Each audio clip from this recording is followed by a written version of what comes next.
You might be able to see behind me some of that movement. There have been trucks and cars going through that crossing point behind me for the past 10 minutes or so, 40 or 50 of them, just a small fraction of the amount that are going to cross over today for the first time in 5 months. More than 800 people from South Korean companies are going to be crossing over to restart some of the operations there. But I should say also there are negotiators crossing over with them, because the negotiations that led to this reopening haven't really been concluded yet. There are still some details to be worked out, and so at the moment South Korean officials are calling this a trial run.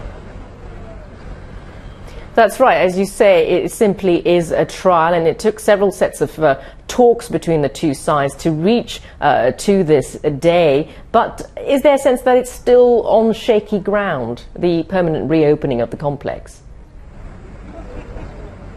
I think there's a great willingness on both sides to reopen it. You mentioned the rounds of negotiations there, 7 of them, some of them pretty tense by all accounts, but yet they stuck with it and they've got to this point today. So I think there is a great willingness on both sides to make it work, but I think South Korea has been pushing for some changes, particularly trying to attract foreign companies who already have a presence in the south to open factories in Kaesong as a way to try and stabilize the complex in the future. And one of the negotiations taking place today is going to concern the use of internet and mobile phones inside that complex, which of course lies inside North Korea, where the internet and external phones are banned.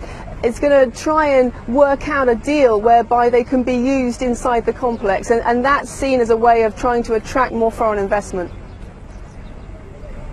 That's right, Lucy, and indeed there's a lot riding on both sides, but many say actually a lot more riding for the north on this, because Kaesong is incredibly important in terms of revenue going into Pyongyang.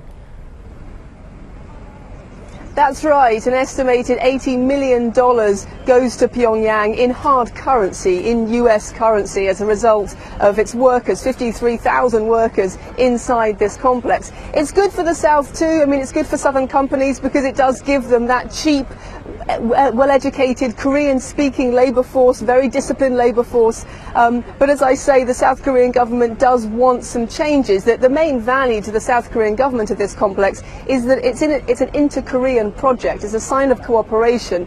It's a link between the two, the only real remaining link between the two Koreas. So it's important for that reason for the South Korean government, and I think they've been very keen to try and ensure that no suspension of this kind ever happens again.